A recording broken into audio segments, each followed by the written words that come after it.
राष्ट्रनिर्माते doctor Babasaheb Ambedkar यांच्या जयंतीनिमित्त आज कराड शहरातल्या सर्व फुलेशव आंबेडकरवादी जनतेच्या माध्यमातून आयोजित आंबेडकर जयंती सोहळ्याच्या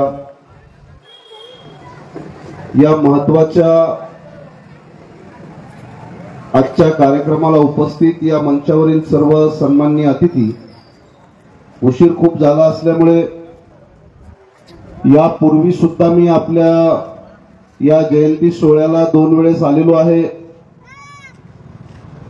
आणि मला या गोष्टीची कल्पना आहे की कराडमध्ये अनेक ठिकाणी बाबासाहेब आंबेडकरांच्या अभिवादनाचे कार्यक्रम सुरू आहेत।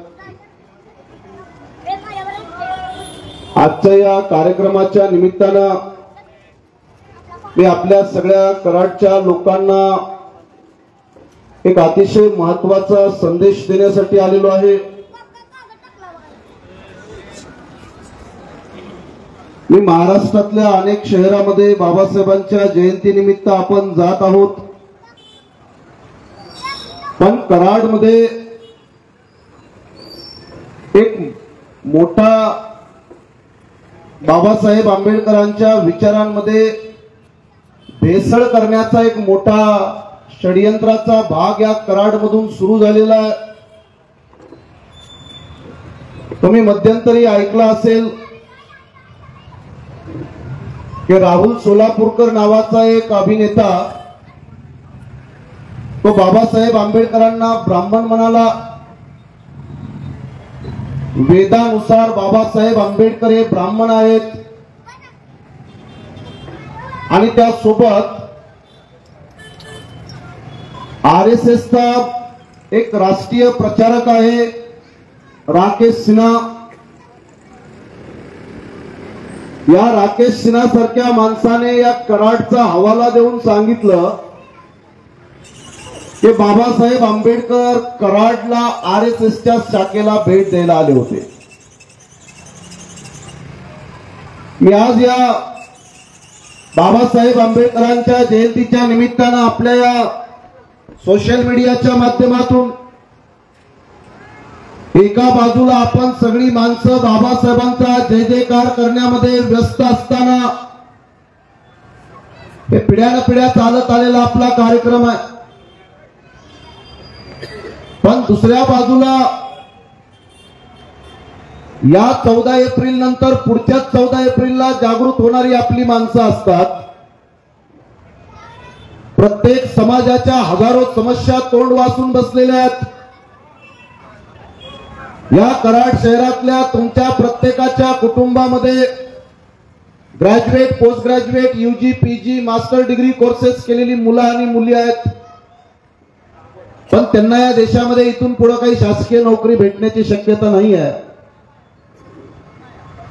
बाबासाहेब आंबेडकरांच्या जयंत्या करण्याचा उद्देश काय ते मलाही आज महाराष्ट्रामध्ये फिरल्यानंतर बाबासाहेब आंबेडकर हा आपल्या सगळ्यांच्या प्रतिष्ठेचा विषय झालेला आहे। हा परिवर्तनाचा विषय आहे की नाही याचा कुठेतरी आपल्या सगळ्यांना विचार करण्याची आवश्यकता आहे। मला माहिती आहे आपल्या सगळ्यांच्या हातामध्ये मोबाईल आहे, टीव्ही चॅनल्स आहेत, गुगल आहे, युट्यूब आहे, आणि त्याही पेक्षा वाईट गोष्ट अशी आहे की आपण सगळी माणसं आजही बाबासाहेबांमध्ये मनोरंजन शोधत आहेत। बाबासाहेब आंबेडकरांना एका बाजूला आपण प्रकांड पंडित घोषित करायचं, बुद्धी सम्राट घोषित करायचं, आणि दुसऱ्या बाजूला बाबासाहेब आंबेडकरांना मानणाऱ्या माणसांना या प्रत्येक गोष्टीचा जर विसर पडायला लागला, कारण या देशातले जातीवादी ब्राह्मणवादी लोक हे बाबासाहेब आंबेडकरांच्या पुतळ्यांना घाबरत नाहीत, ते घाबरतात बाबासाहेबांच्या पुस्तकांना। भीती पुस्तकांची आहे, भीती विचारांची आहे, भीती बाबासाहेबांच्या संविधानाची आहे।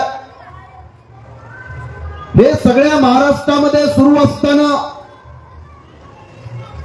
ज्या आत्ताच्या चालू घडामोडी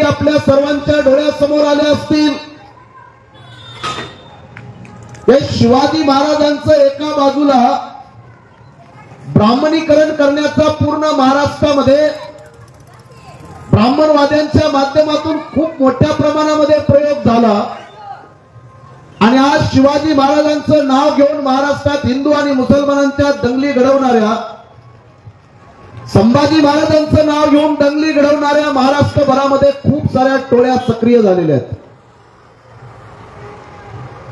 आपण आज या जयंतीच्या निमित्तानं मला विनंती करायची आहे, जे टीव्ही चॅनल्सवर दाखवलं जातं, जे आपल्या सगळ्यांना दाखवण्याचा प्रयत्न केला जात आहे, काय हे सत्य आहे का? इथं बसलेल्या सर्व नागरिकांना माझी विनंती असणार आहे की आपल्याजवळ वेळेचं बंधन आहे. वेळेचं बंधन असल्यामुळे मी आपल्याला थेटपणे आजच्या विषयाच्या अनुषंगाने एक महत्वाची बाब लक्षात आणून देणार आहे. आपल्याला सगळ्यांना कदाचित माहित असेल की सरदार वल्लभभाई पटेल हे त्या काळातले काँग्रेसचे गृहमंत्री राहिलेले आहेत, काँग्रेसचे एक मोठे नेते राहिलेले आहेत, पण त्यांच्यावर सुद्धा आरएसएसच्या माध्यमातून ताबा मारण्यात आलेला आहे आणि आता बाबासाहेब आंबेडकरांचं संघीकरण सुरू झालेलं आहे. त्याचा या कराडमध्ये काही लोकांनी परिसंवाद पण घेतला. बाबासाहेब आंबेडकर आणि आरएसएसचे खूप चांगले संबंध होते आणि कराडमध्ये बाबासाहेब आंबेडकर आरएसएसच्या शाखेला भेट द्यायला आले, अशा प्रकारच्या बातम्या मागच्या 2-3 महिन्यापासून पूर्ण महाराष्ट्रात सुरू आहेत. आता कदाचित तुम्हाला त्याचं गांभीर्य नसेल, कारण आपल्याला काही बाबासाहेबांच्या नावावर फार फार तर नाचायचं आहे, फार तर त्यांचा जय जयकार करायचा आहे. बाबासाहेब आंबेडकरांच्या सुद्धा विचारामध्ये भेसळ करणारं प्रचंड मोठं अभियान सुरू झालेलं आहे. ब्राह्मणवाद्यांना राहून राहून उकळ्या फुटायला लागल्या आहेत. त्यांना असं वाटतं की कुठून तरी घोषित करून टाका बाबासाहेब ब्राह्मण होते आणि बाबासाहेबाला ब्राह्मण घोषित करण्याचा प्रकार राहुल सोलापूरकरच्या माध्यमातून महाराष्ट्रामध्ये अनेक भागामध्ये तो सुरू झाला. मी जेव्हा विचार केला की खरंच बाबासाहेब आंबेडकर कराडला आले, काय बाबासाहेब आंबेडकरांनी आरएसएसच्या शाखेला भेट दिली. 2 जानेवारी 1940 ला या कराडमध्ये जिथं आपण आहोत या शहरामध्ये बाबासाहेब आंबेडकरांचं भाषण झालं. आपल्या लोकांना बाबासाहेबांनी या कराडमध्ये येऊन संबोधित करण्याचा प्रयत्न केला. त्या काळी कराडचे नगराध्यक्ष कदम नावाचे गृहस्थ होते आणि एक ऍडव्होकेट बहुलकर नावाचे व्यक्ती. कराड म्युनिसिपाल्टीनं बाबासाहेब आंबेडकरांना कराडमध्ये बोलवलं, बाबासाहेब आंबेडकरांना मानचित्र दिलं आणि बाबासाहेब आंबेडकरांचा सन्मान केला. जशी कराड नगरपालिका त्याच पद्धतीनं महाडची नगरपालिका, ज्या महाडच्या चौदार तळ्याचा आपल्याला इतिहास सांगितला जातो, त्या महाडचा सुद्धा एक नगराध्यक्ष होता. त्यांचं नाव होतं सुरेंद्रनाथ टिपणीस.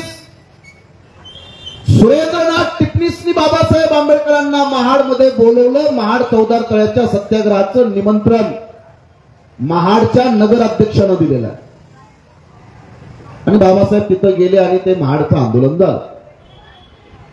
तुमच्या बाजूला कोल्हापूर आहे, कोल्हापूरच्या माणगावमध्ये जी बाबासाहेबांची परिषद झाली, त्या परिषदेचा सुद्धा आयोजक एक जैन समाजाचा माणूस होता, आप्पासाहेब दादगोंडा पाटील. ती परिषद एका जैन माणसानं आयोजित केली. स्वागत अध्यक्ष आप्पासाहेब दादगोंडा पाटील आणि बाबासाहेब आंबेडकर त्याचे प्रमुख मार्गदर्शक. तिसरी घटना तुमच्या भीमा कोरेगावची आहे. भीमा कोरेगावच्या स्तंभाच्या इतिहासाचा अतिशय महत्वाचा कार्यक्रम आयोजित करणाऱ्या माणसाचं नाव आहे शिवबा जानबा कांबळे. भीमा कोरेगावचा कार्यक्रम आयोजित कुणी केला? शिवबा जानबा कांबळेनं कार्यक्रम आयोजित केला आणि भीमा कोरेगावच्या स्तंभावर बाबासाहेबाला निमंत्रण शिवबा कांबळेनं दिलं आणि मग तिथं जाऊन बाबासाहेबांनी भीमा कोरेगावचं 1927चं पहिलं भाषण केलं आणि मग तिथून भीमा कोरेगावला जाण्याची प्रथा सुरू झाली. मी या 3 घटना तुम्हाला यासाठी सांगितल्यात की भीमा कोरेगावच्या स्तंभाचं सुद्धा बाबासाहेबांचं ऐतिहासिक भाषण आयोजित करणारा शिवबा कांबळे, महाडच्या 14 तळ्याच्या सत्याग्रहाचं आयोजन करणारा सुरेंद्रनाथ टिपणीस, तसं तुमच्या कराडमध्ये बाबासाहेबाला बोलवणारे कदम आणि बहुलकर या 2 माणसांनी बाबासाहेब आंबेडकरांना कराडमध्ये बोलवलं. कराडला येताना बाबासाहेबांच्या गाडीचा ऍक्सिडेंट झाला. बाबासाहेब आंबेडकरांच्या हातापायाला इजा झाली. लक्ष्मण शेटे नावाच्या माणसाच्या गाडीनं बाबासाहेब या कराडमध्ये आले. कराडच्या हॉस्पिटलमध्ये बाबासाहेब आंबेडकरांनी उपचार घेतला. तो उपचार घेऊन बाबासाहेब आंबेडकर कराडमधल्या आपल्या बौद्ध बांधवांना भाषण करण्यासाठी कराडमध्ये आले. हा सगळा वृत्तांत मी तुम्हाला सुरुवातीला यासाठी सांगत आहे की पूर्ण या घडामोडीमध्ये बाबासाहेब आंबेडकर RSSच्या शाखेत गेल्याची कुठेही नोंद नाही. पण आता सध्या प्रचार जोरदार चालू आहे की बाबासाहेब आंबेडकर कराडला RSSच्या शाखेत आले. बांधवांनो, मला कार्यक्रमाच्या सुरुवातीलाच आपल्या सर्वांना हे सांगणं गरजेचं आहे. बाबासाहेब आंबेडकरांचा जन्म हा इथल्या करोडो रडणाऱ्या माणसांचे अश्रू पुसण्यासाठी बाबासाहेब जन्माला आले आहेत. इथल्या करोडो बेरोजगार, भूमिहीन, बेघर माणसाला घर आणि सन्मान देण्यासाठी बाबासाहेब आंबेडकर जन्माला आले आहेत. पण आजची परिस्थिती काय? ही जयंती चालू असतानाच महाराष्ट्रामध्ये महाराष्ट्र शासनाच्या माध्यमातून महाराष्ट्र विशेष सुरक्षा अधिनियम नावाचा कायदा महाराष्ट्रामध्ये येतात. आपली माणसं नाचतील, नाचणं आपलं आवडच आहे. पण मी तुम्हा सगळ्यांना विनंती करतोय की एकदा ब्राह्मणवाद्यांच्या छाताळावर नाचायची तुम्हाला तयारी करावी लागेल की नाही. डीजे लावून, डॉल्ब्या लावून तर नाचा, पण कधीतरी तुम्हाला इथल्या ब्राह्मणवादी, जातीवादी व्यवस्थेच्या छाताळावर नाचावं लागेल. आज जी पूर्ण महाराष्ट्रातली परिस्थिती आहे, तुम्ही पाहिलं असेल की एका संतोष देशमुख नावाच्या मराठा समाजातल्या माणसाची अतिशय भयंकर प्रकारची हत्या झाली. त्या हत्येवर सगळ्या महाराष्ट्रभर टीव्ही चॅनल्सवर, न्यूज चॅनल्सवर त्याच्या बातम्या चालल्या. अनेक लोकांनी हळहळ व्यक्त केली. त्याचे व्हिडिओ फुटेज पाहिले, फोटो पाहिले आणि त्या माणसाला न्याय देण्यासाठी महाराष्ट्राच्या विधानसभेमध्ये भांडणारे आमदार पण पाहिले. दाबलेलं, पुरलेलं, सगळे पुरावे नष्ट केलेलं एक प्रकरण बाहेर काढून एका मंत्र्याला राजीनामा द्यायला भाग पाडणारे मोर्चे आपण या 2-3 महिन्यात पाहिले. संतोष देशमुख यांची हत्या एका माणसानं माणसाची केलेली हत्या आहे. पण दुसऱ्या बाजूला सोमनाथ सूर्यवंशी नावाच्या मुलाची पोलीस कोठडीमध्ये पोलिसांनी मारून हत्या केली. 7 ते 8 पोलिसांनी त्या मुलाला इतकं भयानक मारलं. पोस्टमॉर्टमचा रिपोर्ट आला. पोस्टमॉर्टमचा रिपोर्ट टेबलवर असताना महाराष्ट्राचे गृहमंत्री म्हणतात की हा मुलगा श्वसन विकारानं मेला, पोलिसांनी मारलेलं नाही. बांधवांनो, आपल्या सर्वांना मी हे महत्वाचा विषय लक्षात आणून देण्याचा प्रयत्न करतोय. तुमच्यातल्या अनेक लोकांना हे समजत नसेल की सोमनाथ सूर्यवंशी यांना पोलिसांनी मारलं. तुम्ही एवढंच वाक्य बोलता, पण पोलिसाचा पर्यायी शब्द असतो स्टेट. पोलीस म्हणजे पोलीस नाही. एक जरी पोलीस असेल तरी तो महाराष्ट्र पोलीस आहे, एक जरी पोलीस असेल तर तो राज्य सरकार आहे. त्यामुळे सोमनाथ सूर्यवंशीची हत्या कुठल्या माणसानं केलेली नाही. सोमनाथ सूर्यवंशीची हत्या ही सरकारनं केलेली हत्या आहे आणि त्याच्या हत्येमध्ये 7 ते 8 पोलीस कर्मचारी अधिकारी त्याच्यात आरोपी आहेत.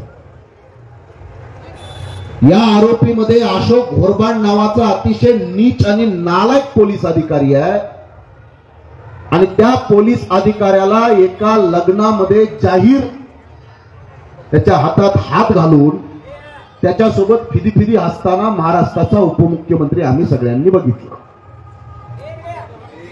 ज्या पोलीस अधिकाऱ्यावर एका तरुण मुलाच्या खुनाचा आरोप आहे, राज्यानं केलेली हत्या आहे, या सगळ्या पोलिसांच्या खांद्यावर बंदूक ठेवून महाराष्ट्रातल्या तुमच्या माझ्यासारख्या अन्याय अत्याचारावर आवाज उचलणाऱ्या लोकांना पोलिसांच्या माध्यमातून चिरडण्याचा महाराष्ट्रात एक नवीन धंदा चालू झालेला आहे.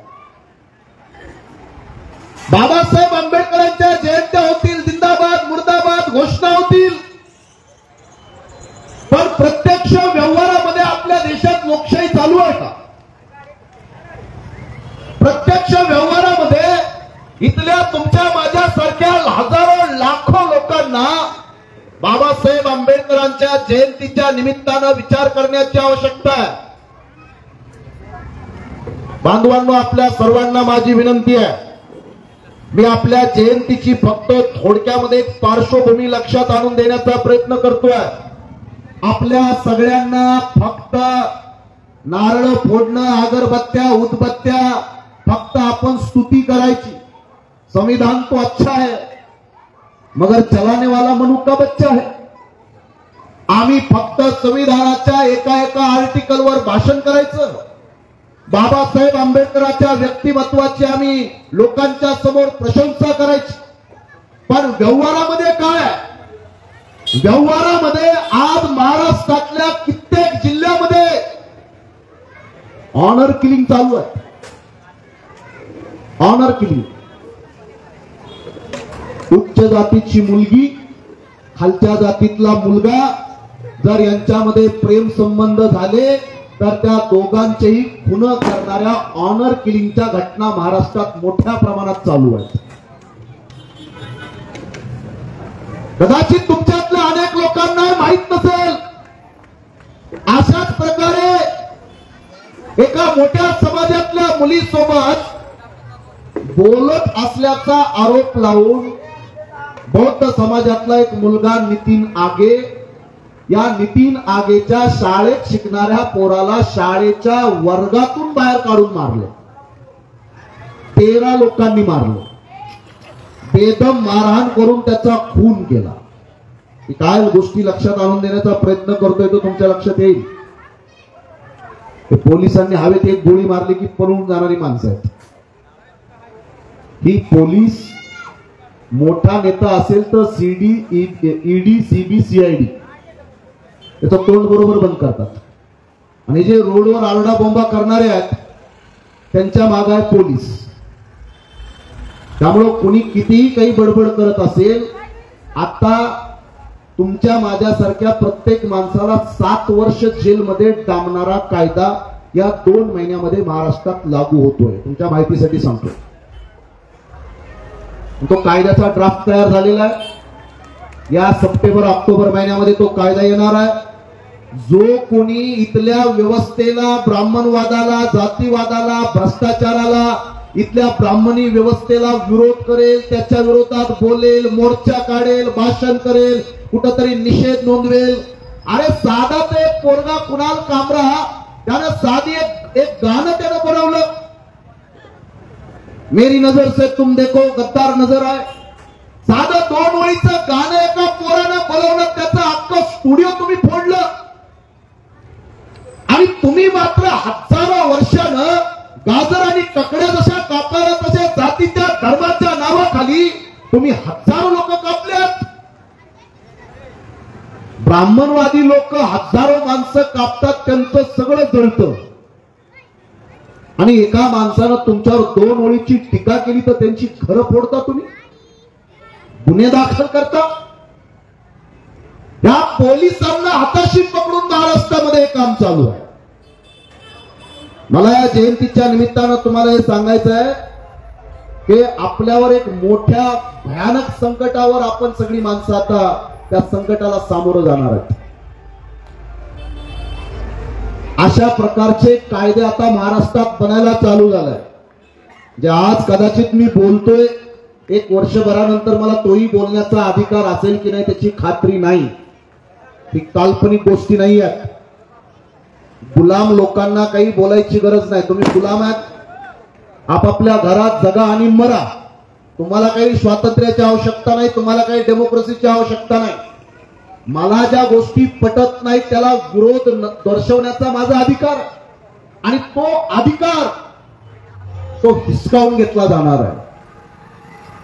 म्हणून मी आपल्या सर्वांना 2 महत्वाच्या भूमिका मांडून आजच्या कार्यक्रमाचं जे आपलं महत्वाचं उद्देश आहे, भाषण महाराष्ट्रभर होतात, पण या सगळ्या भाषणांच्या मधून मी एक महत्वाचा संदेश देण्याचा प्रयत्न करतोय. मी जेव्हा त्या नितीन आगेच्या बापाची मुलाखत वाचली पेपरवर,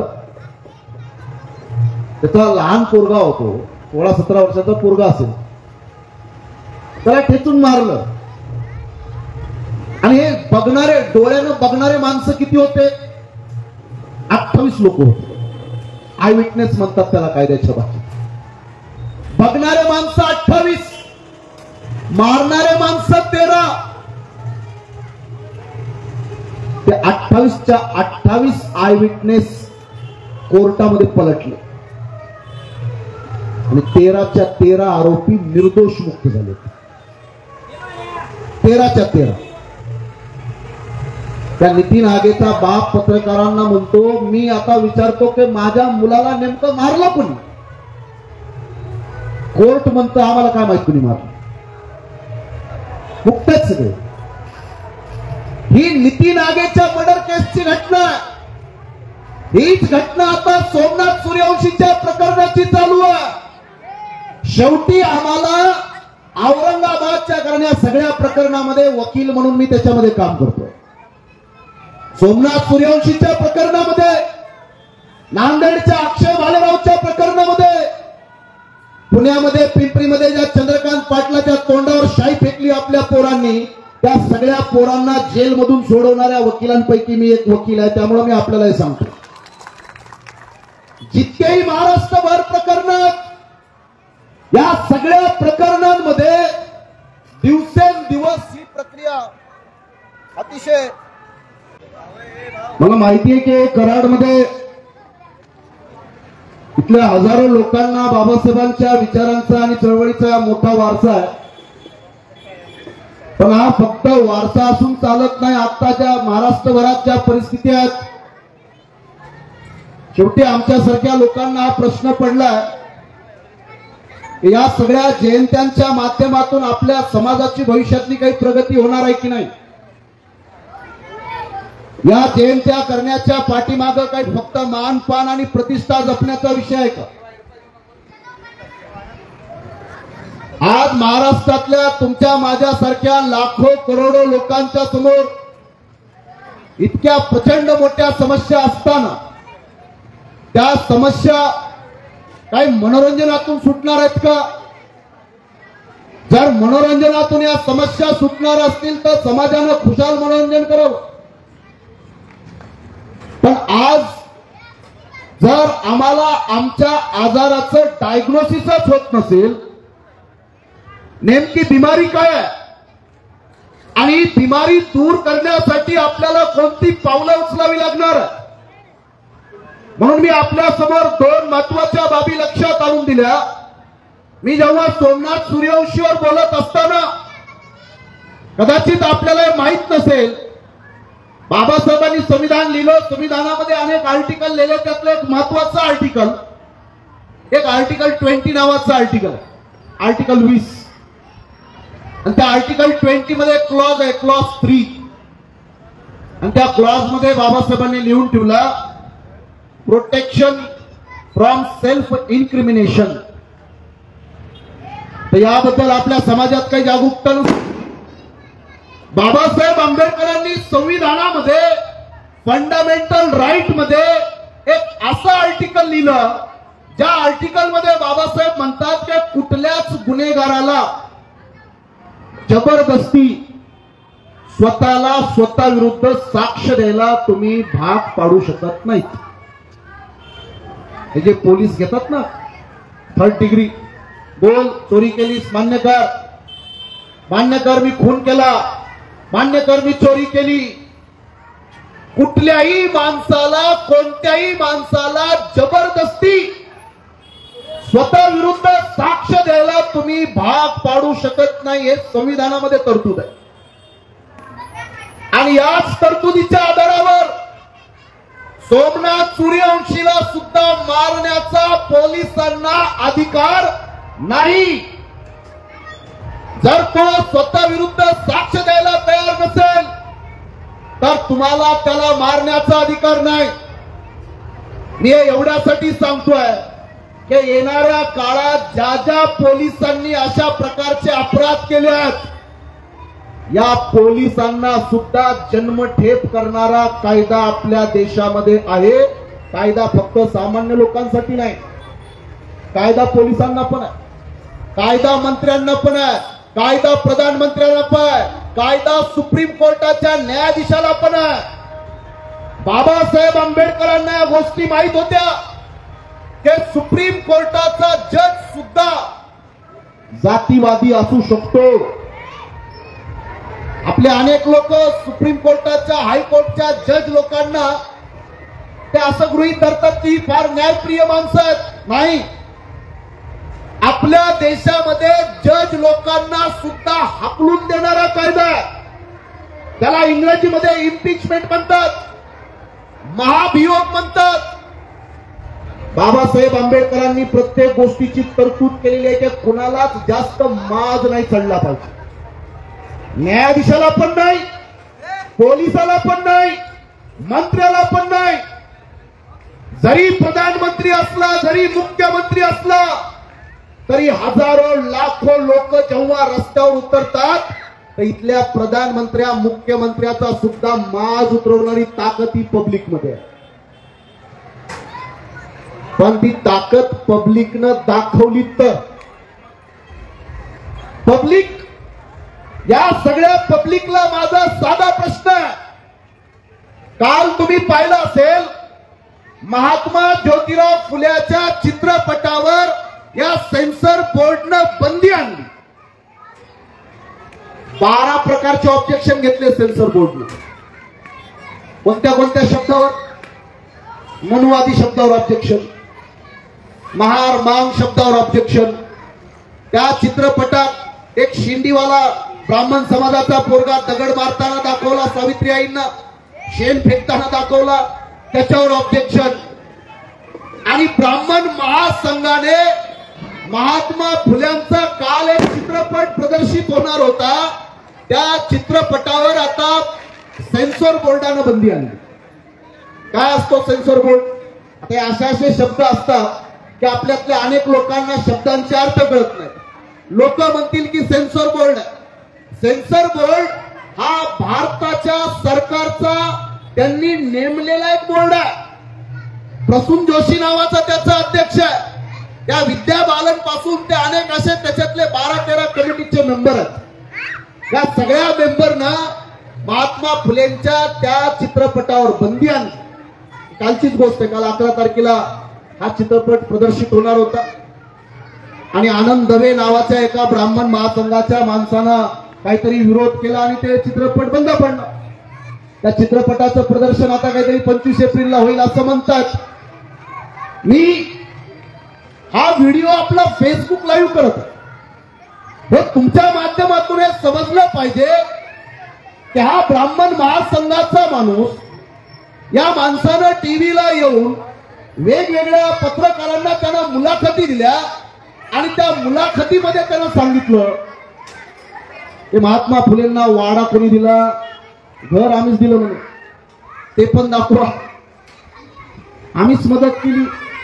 शाळेमध्ये जे पहिले 6 विद्यार्थी होते त्यातले 4 विद्यार्थी आमचेच होते. शाळेमध्ये शिकवायला जे शिक्षक जात होते ते शिक्षक पण आमचेच होते. आम्ही भरपूर मदत केली म्हणे, ते दाखवतच नाहीत. या आनंदवेला आणि ब्राह्मण महासंघाच्या लोकांना आणि तुम्हालाही मला सांगणं गरजेचं आहे. ज्योतिराव फुल्यांनी त्यांच्या मृत्यूच्या पूर्वी 2 वर्ष अगोदर ज्योतिराव फुल्यांनी त्यांचं मृत्यूपत्र लिहिलेलं आहे. आपण हे वाचणार, आपण ते बघणार नाही, कारण आपल्या सगळ्यांचा इंटरेस्ट फक्त चित्रपट, गाणे, हिरो हिरोईन, मालिका, क्रिकेट, टाइमपास, एंटरटेनमेंट, याच्या पलीकडे आपल्या डोक्यामध्ये काही नाहीये. बाबासाहेब आंबेडकरांच्या समोर हा देश झुकला. बाबासाहेब खासदार होते म्हणून नाही, बाबासाहेब खासदारकीच्या निवडणुकीला पडलेले आहेत. 2 लोकसभा बाबासाहेब लढले आणि दोन्ही लोकसभा पडलेल्या आहेत. तुम्हाला हे ऐकून समजलं पाहिजे की बाबासाहेब असा एकमेव महापुरुष आहे ज्यांनी निवडणुका हरल्यानंतर सुद्धा या देशातल्या ब्राह्मणवाद्यांना गुडघ्यावर आणण्याचं काम केलं. ते हरले, निवडणूक हरल्यानंतर सुद्धा देशाला बदलणारी ताकद. इथं बसलेली अनेक माणसं आपण असाच विचार करतो की निवडणूक जिंकल्याशिवाय काही बदलता येत नाही, निवडणूक हारलं म्हणजे आमचं काही खरं नाही, तर निवडणूक हारल्यानंतर आमचं काही खरं नाही, असं म्हणणाऱ्या लोकांना माझा साधा प्रश्न आहे.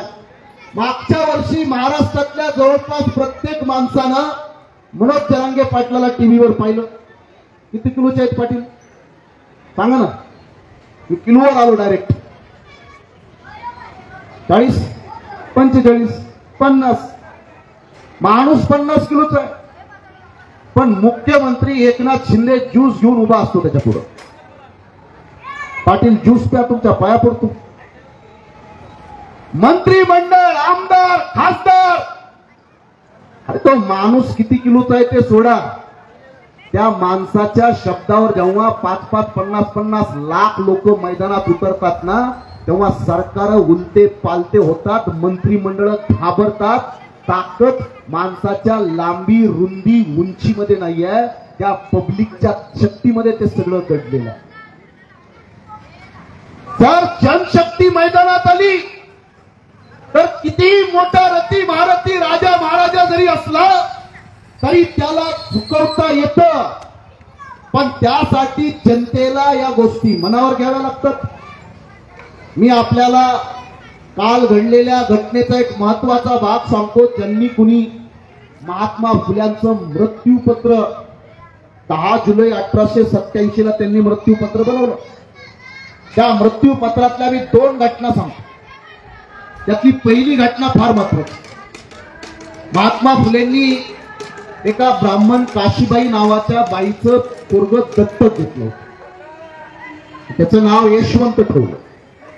या यशवंतला त्यांनी डॉक्टर बनवलं आणि आपली सगळी प्रॉपर्टी यशवंतच्या नावावर होती. पण महात्मा फुलेनं काय लिहिलंय माहिती? हे माझा लढा हा ब्राह्मणवाद्यांच्या आर्यभटांच्या विरोधात आहे आणि यशवंतने माझ्या सगळ्या प्रॉपर्टीचा, पैशाचा वापर करून ब्राह्मणवाद्यांसोबत 2-2 हात केले पाहिजे. जर यशवंतनं ब्राह्मणवाद्यांसोबत लढाई लढली नाही तर माझ्या प्रॉपर्टीतून त्याला बेदखल करा. हे लिहून ठेवलंय. याचे नाही म्हटले माझी प्रॉपर्टी. आणि दुसरं त्यांनी लिहिलं, मी मेल्यानंतर माझ्या शवावर, माझ्या मड्यावर सुद्धा आर्यभट लोकांची सावली पडू देऊ नका. आता हे मी कुणाला बोलतोय? हे ब्राह्मण महासंघाचे आनंद दवे सारखे जे लोक आरडा बोंबा करतात त्यांना याची लाज वाटली पाहिजे की अरे जे महात्मा फुले आपलं मृत्यूपत्र लिहितात आणि त्या मृत्यूपत्रामध्ये लिहितात की यांची सावली सुद्धा माझ्या मड्यावर पडू देऊ नका. किती त्रास झाला असेल त्यांना? एखादा माणूस मी मेल्यानंतर सुद्धा सावली नका म्हणत असेल तर या लोकांनी त्रास किती दिला असेल? तुम्ही हजारो वर्षापासून इतका त्रास देता आणि आज सांगता की आम्ही फुल्यांना मदत केली होती. तर तुम्ही फुल्यांना मदत केली होती तर फुल्यांनी त्याचा कुठेतरी दोन शब्दाचा आभार मानायला पाहिजे की नाही. फुले म्हणतात सावली पडू देऊ नका, आणि आजचे आमचे महाराष्ट्रातले महात्मा फुलेचे अनुयायी या ब्राह्मणवाद्यांच्या मांडीवर बसून तिथं बसून गप्पा मारतात. महात्मा फुलेचे ज्यांनी तुम्हाला ज्यांच्या विरोधात लढायला सांगितलं, हीच अवस्था बाबासाहेब आंबेडकरांची आहे, हीच अवस्था ज्योतिराव फुलेंची आहे.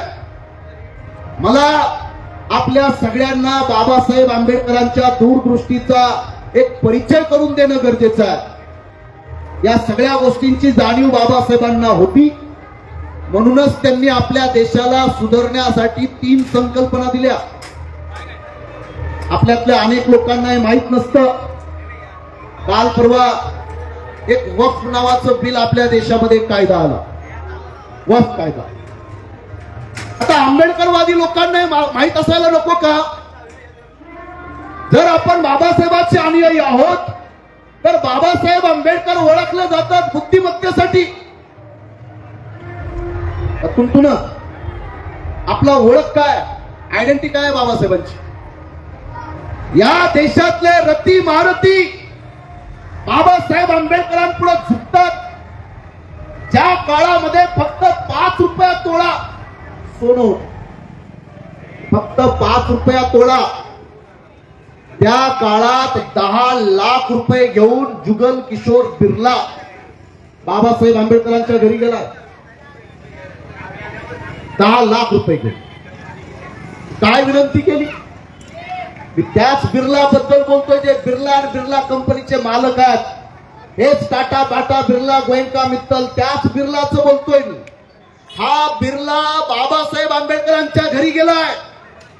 बाबासाहेबाला विनंती केला की हे 10 लाख रुपये घ्या आणि भगवद्गीता ग्रंथावर टीका बंद करा. हे मी ऑथेंटिक सांगतोय. आपल्या समाजाला बाबासाहेब जन्मले, बाबासाहेबांचं महापरिनिर्वाण झालं, महाडचा सत्याग्रह झाला आणि काळाराम झालं, संविधान लिहिलं. याच्या पलीकडे काही समाज आणखी बाबासाहेबाला शोधायला तयार. 10 लाख रुपयाला बुटाच्या ठोकरीनं उडवणारे बाबासाहेब आंबेडकर. बाबासाहेब म्हणतात की बाबा तुझ्या 10 लाख रुपयासाठी मी स्वतःला विकून मी स्वतःचं स्वातंत्र्य घाण ठेवू शकत नाही. हाकललं बाबासाहेबांना बिर्लाला. याच बाबासाहेब आंबेडकरांवर के.एन. काटजू नावाचा त्यांचा लोकसभेतला सहकारी, त्या के.एन. काटजूनं बाबासाहेब आंबेडकरांना डिवचलं. काय हो तुम्ही घटना लिहिली पण देशातलं वातावरण तर चांगलं नाहीये. तर बाबासाहेब आंबेडकर त्यांना स्पष्ट म्हणले की जर या देशातली गरिबी, बेरोजगारी, इथली विषमता जर नष्ट झाली नाही तर या संविधानाला जसा बनवणारा मी आहे तसा या संविधानाला जाळणारा पण पहिला मी असेल. किती लोकांना माहिती आहे.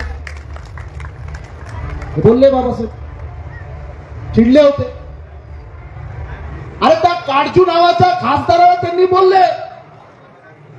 2-3 वर्षानंतर पंजाब मधला एक खासदार होता अनुप सिंग. त्या अनुप सिंगनं परत बाबासाहेबाला डिवचलं आणि अनुप सिंग बाबासाहेबाला म्हटला की तुम्ही 2 वर्षापूर्वी संविधान जाळायची भाषा बोलली होती, त्याचं काय झालं. अपमान करायचा, विरोध करायचा केला. अरे ज्या कामासाठी हे संविधान बनवलं, आज तुम्हाला हे समजायला पाहिजे. बाबासाहेबांनी 1949लाच सांगितलं की भारतात लोकशाही कशी असेल, what will be the future of Indian democracy. आणि त्या फ्युचर मध्ये बाबासाहेबांना स्पष्ट सांगितलं भारतात लोकशाहीच्या जाग्यावर हुकुमशाही येण्याची जास्त शक्यता आहे. आणि दुसरी त्यांनी शक्यता सांगितली की कदाचित असं होईल लोकशाही नावाला असेल पण व्यवहारात मात्र या देशात हुकुमशाहीच असेल. हे बाबासाहेब आंबेडकरांचं भाषण आहे संविधान समितीतलं. ही सगळी बोलाचालीची लोकशाही आहे, व्यवहारामध्ये सगळी माणसं दबलेली आहेत. गांधीजींचा विरोध करणारे बाबासाहेब, पंडित नेहरूचा विरोध करणारे बाबासाहेब, त्या काळातल्या सगळ्या दिग्गज नेत्यांच्या विरोधात खुलेआम जाणारे बाबासाहेब, आज तुम्हाला तुमच्या गावातल्या, तुमच्या जिल्ह्यातल्या भ्रष्टाचार करणारे, इथल्या गोरगरिबांचं रक्त पिणाऱ्या माणसाच्या विरोधात एक शब्द बोलायचा म्हटलं तुम्हाला पाय लावून पळता. आपल्या आपल्या भावकीत भांडायचं म्हटलं तुमच्यासारखं भांडण कोणच नाही करत. अरे ज्यांच्या विरोधात भांडायला पाहिजे त्यांच्या विरोधात तुमचा आवाज निघत नाही. महिला बसल्यात, अरे साध्या साध्या लग्नातल्या हळद कुंकू, टावेल, टोपी, झंपर, पिसन, साडीसाठी या महिला घरात रणकंदन करतात. रणकंदन. काय तुमचा मान, काय तुमचा अपमान, काय तुमची भांडणं. आणि या देशातल्या तुमच्या माझ्या सारख्या करोडो लोकांचं रक्त पिणाऱ्या रानबोक्यांच्या विरोधात भांडा म्हटलं घाबरता त्यांना. ज्यांच्या विरोधात भांडायला पाहिजे त्यांना हार घेऊन जातात. साहेब पाया पडतो माझा हार घ्या. आणि ज्यांच्या सोबत काम करायला पाहिजे त्यांच्यासोबत भांडण करतात. ही परिस्थिती आहे. म्हणून मी आपल्या सगळ्यांना बाबासाहेबांच्या जयंतीनिमित्त मी काही मनोरंजन करण्यासाठी आलेलो नाही. मी काही फक्त भाषण करणाऱ्यांपैकी नाही. या महाराष्ट्रातल्या मंत्र्या संत्र्यांचे दुकानं बंद करून त्यांना टाचाखाली तुडवणाऱ्या माणसांपैकी आम्ही. काही आम्हाला फाटा फरक पडत नाही. जे लोक सोशल मीडियावर आम्हाला फॉलो करतात, आम्हाला बघतात, त्यांनाही माहिती आहे अरे माणसं तुम्ही जनावरांसारखी मारता तरी बोलायचं नाही. प्रत्येक गोष्ट महाराष्ट्रातली कुठल्या परिस्थितीत आहे. आता मुसलमानांची 9,40,000 एकर जमीन यांना पाहिजे. किती जमीन आहे? 9,40,000 एकर जमीन आहे मुसलमानांची. वक्फ बोर्डाची या मुसलमानांनी दान दिलेली आहे. ती काय सरकारची जमीन नाहीये. आणि आता त्या उत्तर प्रदेशला कुंभ मेळावा झाला. यांनी पत्रक काढलं की आमच्या कुंभ मेळ्यात मुसलमानाचं साधं दुकान सुद्धा लागलं नाही पाहिजे. साधं चहाचं, टपरीचं एक मुसलमान आम्हाला नाही दिसला पाहिजे. म्हणजे तुमच्या कुंभ मेळ्यामध्ये मुसलमानाची टपरी पण तुम्हाला नाही पाहिजे. पण मुसलमानांच्या 9,40,000 एकर जमिनीवर ताबा आमचा पाहिजे. हे तुमचा कायदा. म्हणून बाबासाहेब आंबेडकरांनी आपल्या देशात मुसलमानांनाही सांगा जमिनीचं राष्ट्रीयकरण करा. ही बाबासाहेबांची पहिली भूमिका आहे. पण करा म्हणले जमिनी कुणाच्याच नावावर ठेवायच्या नाही. बाबासाहेब आंबेडकरांनी इंग्रजांना मेमोरंडम दिलेलं स्टेट अँड मायनॉरिटीच्या नावानं. ते मेमोरंडम जगभरात प्रसिद्ध आहे. पण कधी चुकून आमचा माणूस वाचला तर ना. बाबासाहेबांच्या 3 संकल्पना आहेत. त्या तिसऱ्या संकल्पनेतली एक महत्वाची, ज्याला आपण भूमिहीनांचा लढा म्हणतो, बाबासाहेबांना त्या पुस्तकात क्लिअर सांगितलं की आपल्या लोकांच्या गुलामीच्या मूळ कारणातलं महत्वाचं कारण यांच्याकडे जमीन नाही म्हणून हे लोक गुलाम आहेत. यांना जमिनी दिल्या पाहिजे. जोपर्यंत तुम्हाला जमीन भेटत नाही तोपर्यंत तुमच्या गुलाम्या दूर होणार नाही. कारण तुम्ही गावागावातल्या देशमुख पाटलाकडे खुरपायला, निंदायला, त्यांच्या शेतामध्ये मरायला गुलामासारखे, बंधुआ मजदुरासारखे त्यांच्या कुणाच्या तरी शेतात कामा करता तुम्हाला स्वाभिमानाने जगता येणार नाही. तुम्हाला स्वतःच्या मालकीची जमीन असल्याशिवाय तुमची गुलामी दूर होणार नाही. ही बाबासाहेबांची ठाम भूमिका आहे. म्हणून बाबासाहेबांची इच्छा होती की प्रत्येक भूमिहीनाला 5-5, 10-10, 20-20 एकर जमीन त्याच्या नावावर 7 बाऱ्यासहित केली पाहिजे. आज महाराष्ट्रात 11 लाख एकर जमीन पडीक आहे. गायरान जमीन आहे, पडू नये. त्या गायरान जमिनी भूमिहीन लोकांना द्यायला तुम्हाला लाज वाटते. आणि मुसलमानांच्या जमिनीवर तुम्ही ताबा मारता. बांधवांनो, माझ्या बोलण्याचा हेतू एकदम स्पष्ट आहे. ते मुसलमानांचं सोडा. विनोबा भावेचं नाव ऐकलं कुणी? विनोबा भावे. या विनोबा भावेंनी आपल्या महाराष्ट्रात देशात एक भूदान चळवळ चालवली. भूदान, जमिनी दान करायची, सरकारच्या नाही, वैयक्तिक जमीन. विनोबा भावे सारख्या माणसाला भारतातल्या लोकांनी किती जमीन दान दिल्या? 38 लाख एकर. आपण कल्पना नाही करू शकत. विनोबा भावे रायगड जिल्ह्यातले पनवेलचे. प्रबोधनकार ठाकरे, बाळासाहेब ठाकरे तेही रायगडचेच. म्हणजे सगळ्या लोकांचे जेव्हा आम्ही इतिहास भूगोल बघतो, विनोबा भावेंच्या भूदान चळवळीला महाराष्ट्रात 1,44,000 एकर दान दिली लोकांनी. ती सुद्धा सरकारनं लोकांना वाटली नाही. त्याची सुद्धा 45,000 एकर जमीन सरकार ढापून बसते. तशीच एका एका मंदिराची आणि एका एका या देशातल्या सगळ्या जमीनदारांच्या जमिनी आम्ही पाहिल्या. लाखो हेक्टर जमिनी आहेत.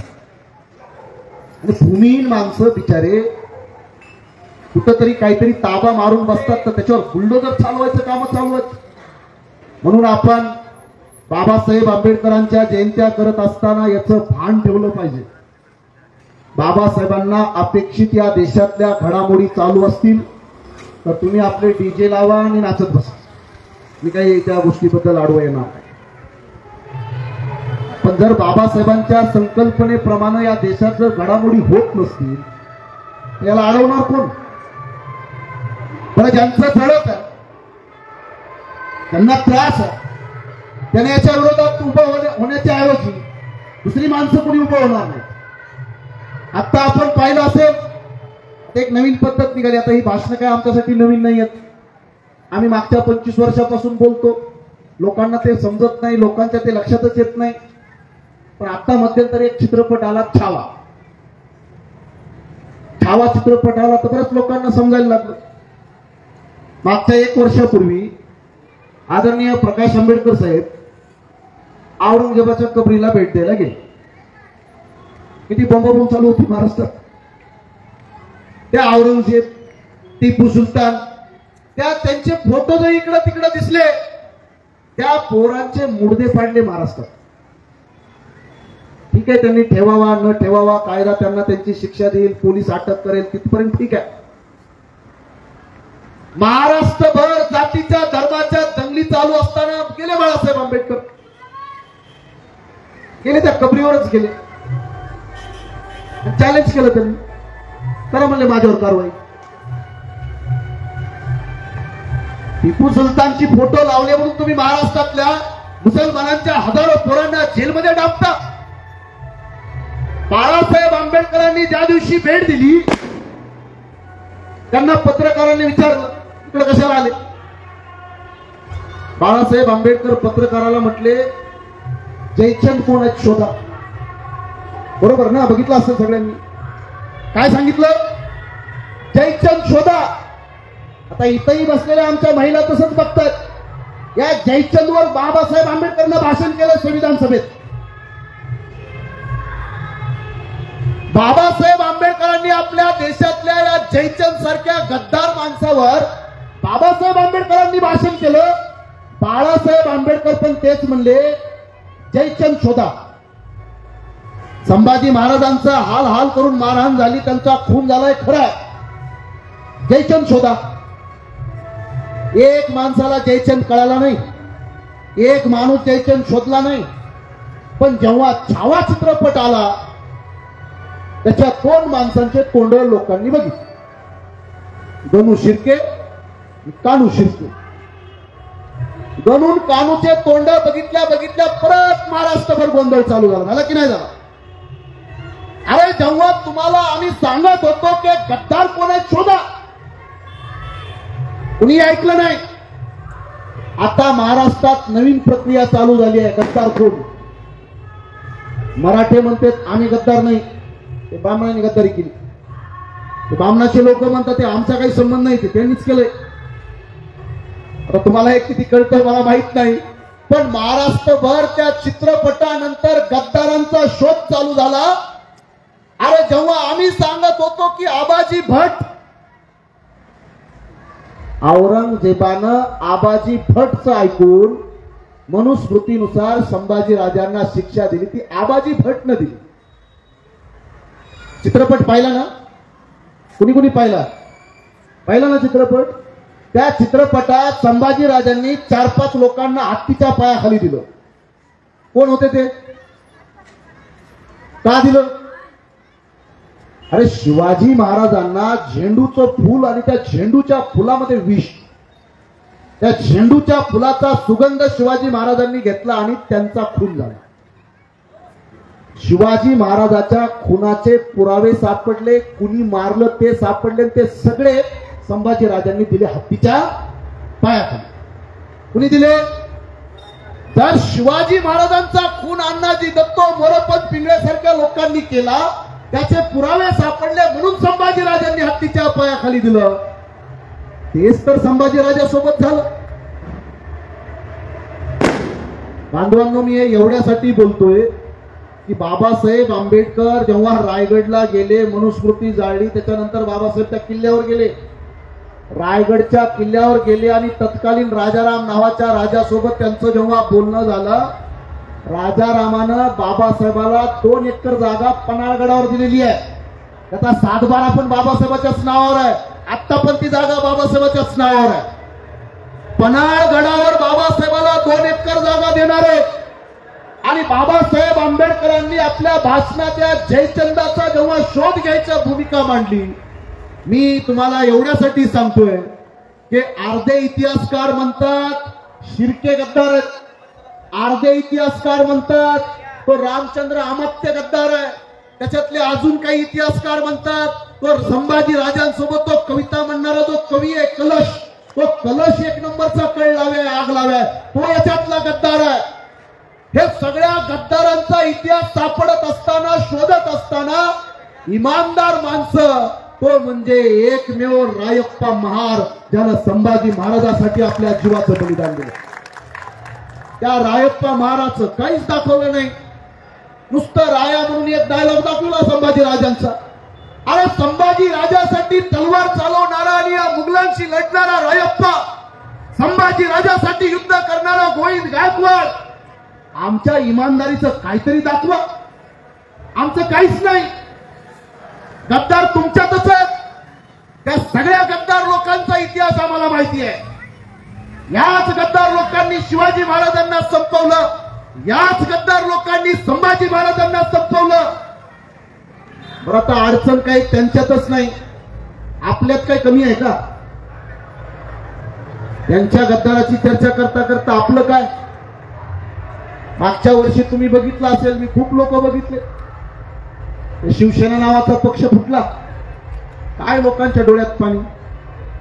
मग लोक आम्हाला म्हणायचे बाळासाहेब ठाकरेनं याला मंत्री केलं, मुख्यमंत्री केलं तरी फुटलं, बाळासाहेब ठाकरेनं त्याला खासदार केलं, फुटलं.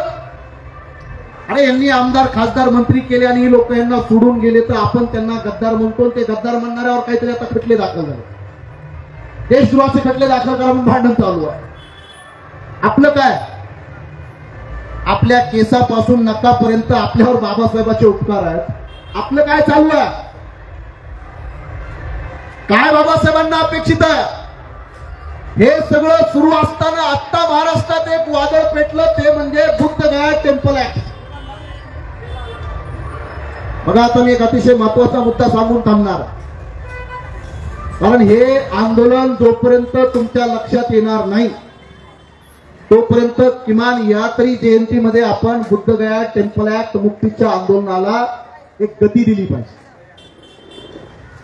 भारतात एवढे सगळे मंदिर आहेत, सगळ्यात श्रीमंत मंदिर आहे पद्मनाभन, त्या मंदिराचा सगळा कारभार राम वर्मा नावाच्या माणसाच्या हातात पूर्ण कारभार. राम वर्मा हा मार्तंड वर्माचा वंश आहे. बघा, तुम्हाला टीव्हीत दाखवलं गेलं औरंगजेब नालायक होता, त्याच्या नालायकीचं कोणी समर्थन नाही करत, पण आपल्या देशामध्ये औरंगजेबासारखेच अजून बरेच नीच राजे झालेले आहेत. त्याच्यात एक राजा मार्तंड वर्मा, ज्यानं आपल्या राज्यातल्या महिलांना ब्रेस्ट टॅक्स लावला होता.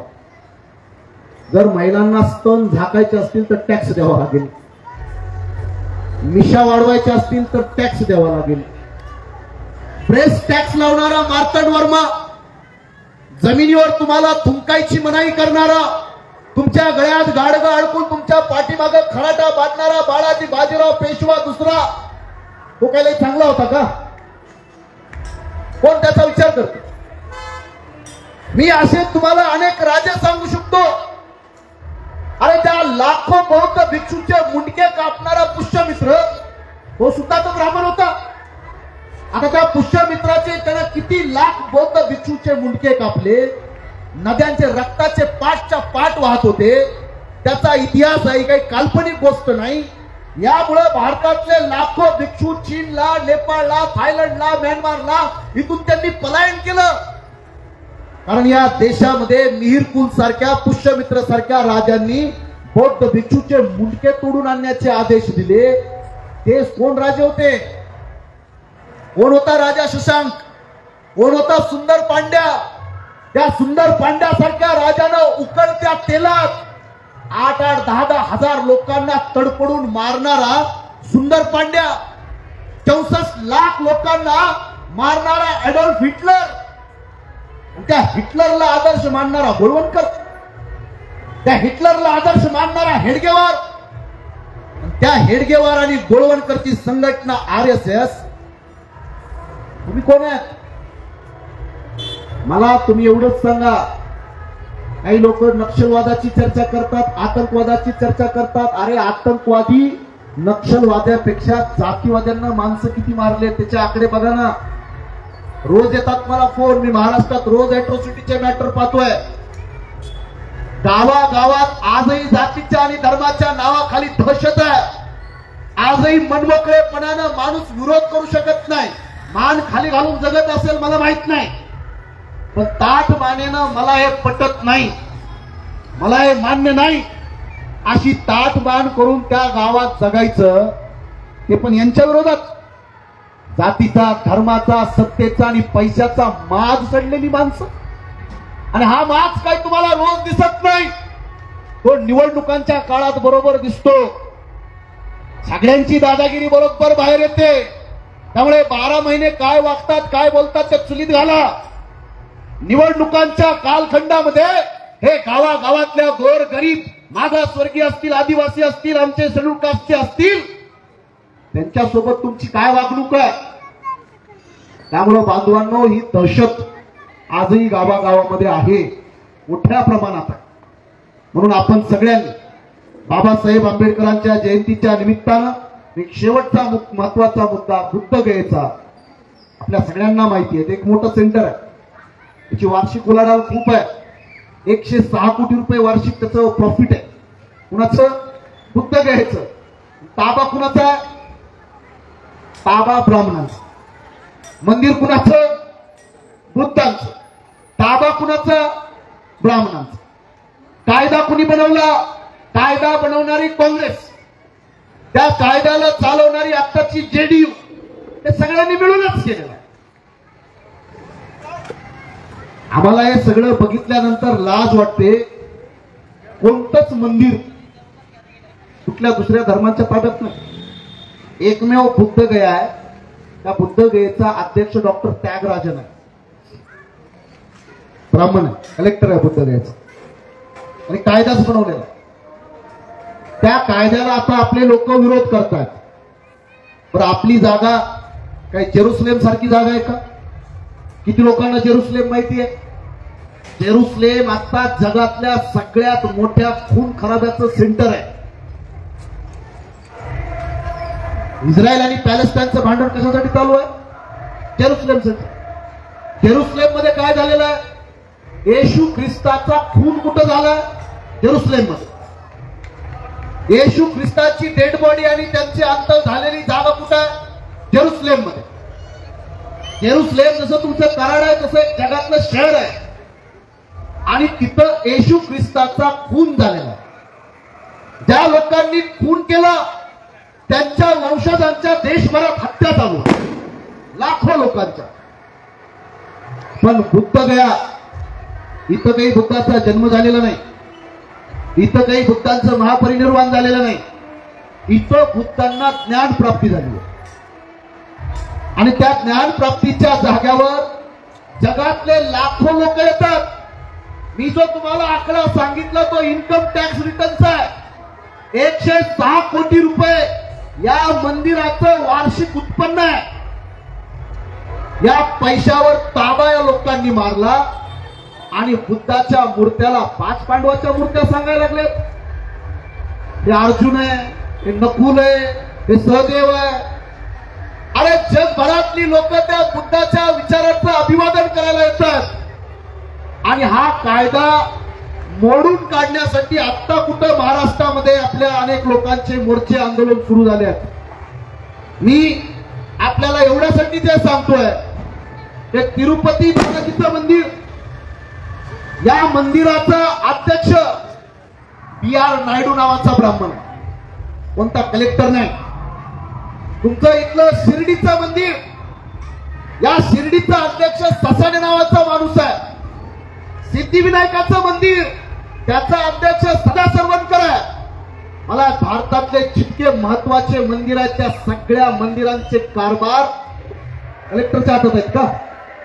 सगळ्या मंदिरांचे कारभार त्या लोकांच्या हातात. मार्तंड वर्माची औलाद राम वर्मा, त्याच्या ताब्यात आहे ते पद्मनाभन मंदिर, त्याचा सगळा पैसा. आणि आपलं एकमेव बुद्ध गया आहे, त्याचा अध्यक्ष कलेक्टर, सगळा कारभार कलेक्टर. आणि कलेक्टर पण हिंदूच पाहिजे. मंदिर बौद्धांचं आणि कायदा बनवलाय काय, हिंदू पाहिजे. 9 लोकांची कमिटी आहे, 4 लोक हिंदू, 4 लोक बौद्ध आणि 5वा कलेक्टर, पण तो हिंदू पाहिजे. म्हणजे 5 विरुद्ध 4 असं बहुमतानं त्या बौद्ध गयेच्या मंदिरावर आतापर्यंत ताबा आहे. हा ताबा सोडवण्यासाठी ज्या पहिल्या माणसानं संघर्ष केला, त्या माणसाचं नाव आहे अनागरिक धम्मपाल. तुमच्यातल्या किती लोकांना त्यांचं नाव, गाव, आता पत्ता माहित नाही, पण त्यांनी कुणी बाबासाहेबांना बारकाईनं समजून घेतलंय. बाबासाहेब आंबेडकरांना श्रीलंकन बुद्धिझम मान्य होता. बाबासाहेबाला चीन, जपान, तैवान, थायलंड, कोरियाचा बुद्धिझम बाबासाहेबाला कधीही मान्य नव्हता. श्रीलंकन बौद्ध धम्माला बाबासाहेबांनी मान्यता दिलेली आहे. आणि त्या श्रीलंकेचा बौद्ध भिक्षू आहे अनागरिक धम्मपाल. त्या अनागरिक धम्मपालनं बुद्धगया मुक्तीचं आंदोलन चालवलं. अनागरिक धम्मपाल मुळेच हा कायदाही बनला. आज मी आपल्याला एवढंच सांगणं गरजेचं आहे, बाबासाहेब आंबेडकरांची मूळ इच्छा त्या भारताला बौद्धमय करण्याची होती. भारताला बौद्धमय करण्याचं जे सेंटर आहे, ते सेंटरच ब्राह्मणवाद्यांच्या ताब्यात आहे. ही अतिशय वाईट आणि लाजिरवाणी गोष्ट आहे. त्यामुळे आंबेडकर जयंतीच्या निमित्तानं आपण सगळ्यांनी भविष्यात जसं जमेल आपण या युद्धामध्ये सहभागी होऊया आणि बाबासाहेब आंबेडकरांच्या संकल्पनेतला भारत बनवण्यासाठी आपण सर्वजण योगदान द्याल, अशा प्रकारची अपेक्षा व्यक्त करतो.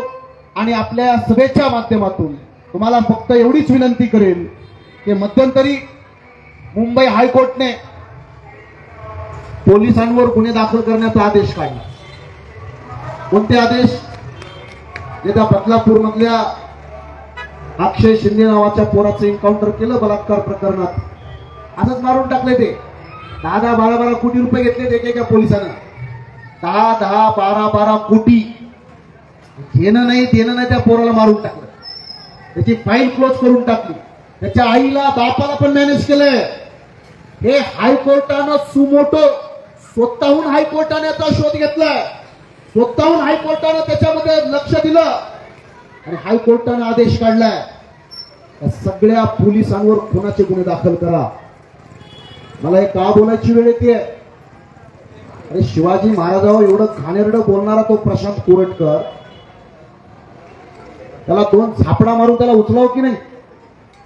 त्याला सुद्धा अटक करण्याचे आदेश शेवटी कोल्हापूरच्या कोर्टाला द्यावे लागले, सरकारला नाही, पोलीस नाही. जेव्हा एक ब्राह्मण समाजाचा माणूस शिवाजी महाराजांवर इतक्या घाणेरड्या शब्दात बोलतो, त्याला अटक करायला कुणी तयार नाही. आणि एक पारधी समाजातलं पोरग काहीतरी गडबड करतं, त्याला प्रयागराज मधून उचलून आणून त्याला जेलात डांबून ठेवले. हीच आहे तुमची भारतातली लोकशाही. गरीब माणसाला कायद्याचा दंडुका दाखवायचा आणि श्रीमंत माणसांच्या पुढं शेपूट घालून गोंडा बोलायचा. ही चालू आहे. ते तुम्हाला पटो अथवा न पटो, हे बाबासाहेब आंबेडकरांच्या संविधानाचा दिवसा ढवळ्या अपमान सर्वत्र चालू आहे. हे थांबवण्याची जबाबदारी आपण घेतली पाहिजे, एवढीच आपल्या सगळ्यांना विनंती करतो. आणि भविष्यामध्ये आपण सगळेजण बाबासाहेबांच्या संकल्पनेतला वास्तविक संविधानिक भारत बनवण्यासाठी आपण सर्वजण एकजुटीनं काम करूया, एवढी आपल्याकडून अपेक्षा व्यक्त करतो आणि थांबतो. जय भीम, जय संविधान.